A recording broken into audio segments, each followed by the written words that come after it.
هر چا وګټل دواړه مسلمانان دي چې کافر دي نه او چې او چې ګوډکوی وګټي ځکه چې دلته زه اوسېږم ژوند کړم چې دی وګټي ښه خبره خو ابوبکر هم ملګری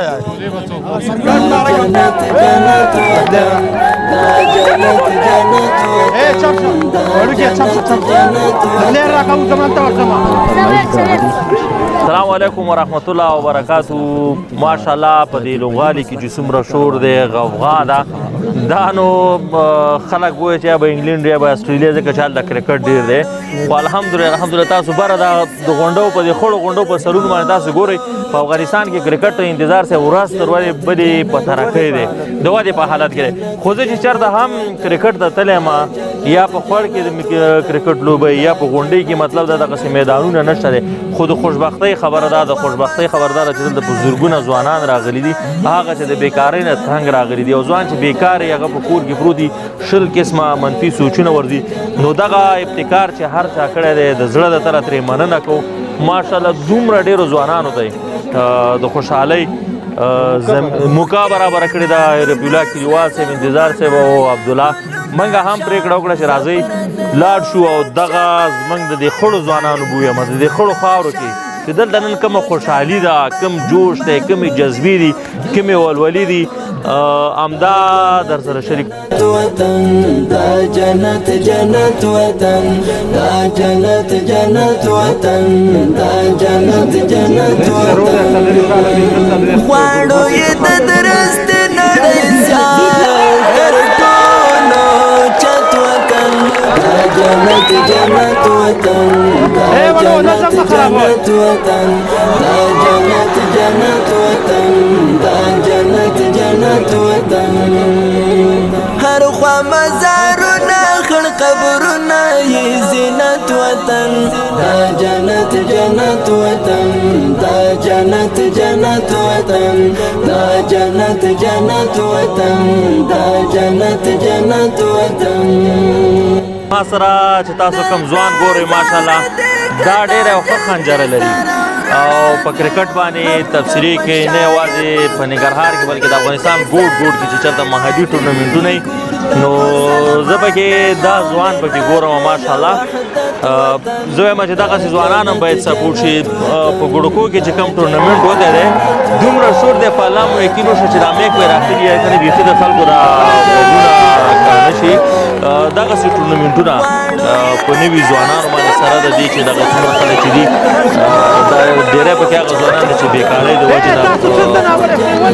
په تنګ په کورونو کې پراته هغو دپاره ټورنمنټونه دا خو ډېر ښه د په کرکټ باندې تاثیرات څه دي دا چې کرکټ ډېر پرمختللی دی او خوشبخته ډېری کرکټ همدغه ملي کرکټ نه دغه ډول ټورنمنټونه علمي کرکټران چې په نړیواله کچه باندې لوبېږي دغسې ټورنمنټونه چې ینګ ځوانان راځي دوی دغسې ټیمبال کرکټ سره عادت کېږي بیا مسلکي کرکټ ته مخکې د مسلکي کرکټ له لارې افغانستان استازیتوب کوي تاسو په نړیواله کچه باندې لوبغاړي ګورئ همدغه ډول ټورنمنټونه همدغه ډول سیالیونه دوی ښه لوبېدلي دي دوی د دغه کرکټ سټارټ همدې ټایپ بال نه کړی دی او بیا مسلکي کرکټ ته تللي نو راتلونکي نوي ځوانان تاسو یاد وکړه نوي ځوانان چې کله ټایپ بال کرکټ سټارټ کوي نو مهمه دوی مسلکي کرکټ سره مینه پیدا کېږي چې دوی مسلکي کرکټ کې په نړیواله کچه باندې ورته ځي زما په تاثیر به دا وي چې د کرکټ شروعات به ټینس بال کرکټ کرکټ کوي اوس چې دلته ګورو که نه ډېری ځوانان دي ماشاءالله ډېرې ښې ښې شپږیزې وي ډېره ښه لوبه نندارې ته وړاندې کوي چې ما وویلی چې په لوبغالي کې بیخي د شور او غوغا جوړه ده که نه یعنې په دومره کلیوالو سیمو کې هم موږ خو زموږ د نظره استعداد شته دی ته چې یو مسلکي په کرکټ تبصره کوونکي ستا د نظره څنګه چې استعداد شته په کلو کې که نه افغانستان کې بیا د کرکټ لپاره د کرکټ سره ډېره مینه شته دی او زموږ نیشنل استعدادونه دي هغه نه چې جوړ شوي دي بلکې دوی کې خدایي ټیلنټ دی دوی کې ډېره زیاته وړتیا ده دوی چې کوم نیچرل ټیلنټ لري نو په همدې ټیلنټ باندې تاسو دلته کلیوالي لوبغاړي ګورئ یقینا دلته مین تعقیبومه لوبغاړي دی نه چې مسلکي کرکټ کړی یا تمرین کړی همدغه کلیوالي کرکټ کې غټ غټ شپږیز ترلاسه شوي نو دغه لوبغاړو کې نیچرل ټیلنټ دی دوی د کرکټ سره مینه لري ډېر د کرکټ سره ډېر اګاد یو پاتې شوي د پاندې توګه باندې ډېر ښه کرکټ تر سره یعنې د دې څخه معلومیږي چې د افغانستان کرکټ په راتلونکي کې یو روښانه راتلونکی لري. بلې هو نوي ځوانان هم تاسې ګورئ په نړیواله کچه باندې نوي ځوانان تاسې ایمرجنګ کپ سیالیو کې ولیدل. همدغه نوي ځوانان دي چې دغه ډول ټورنمنټونو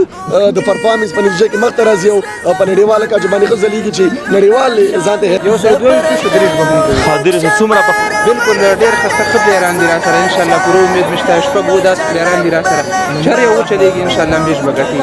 زه خو خپل لوبغاړو انشاءالله 100% باور یم کرکټ د چانس گیم د هر کس هڅه کوي په یو بال باندې غونډ میچ وړي خو انشاءالله پوره باور مې شته. سلسله کې ټول را سره ښه پلیران دي. ایمل دی را سره اوپنر تکمل دی را سره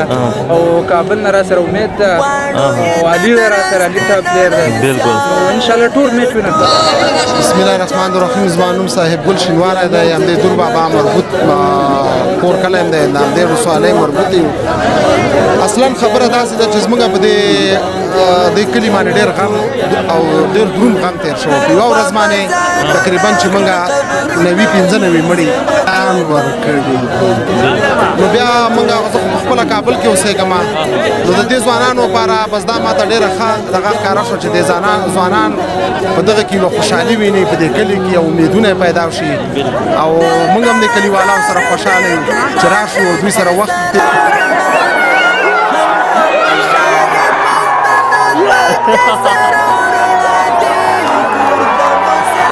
ګړکو دور بابا ولسوالۍ د کرکټ مینا او مینوال لوبغالي ته راغلي که سم زموږ غږ باوري یا به ناوري خو له ټولو ډېره مننه کوو چې دغه لوبو ننداري لپاره راغلي او دغه لوبو ته راتګ باندې دغه لوبو ته ښکلا ورکړې. مینوال په میدان کې ډېر شمېر راغلي د ټولو راتګ نه ډېره مننه کوو چې دغه سیالي ننداره کوي.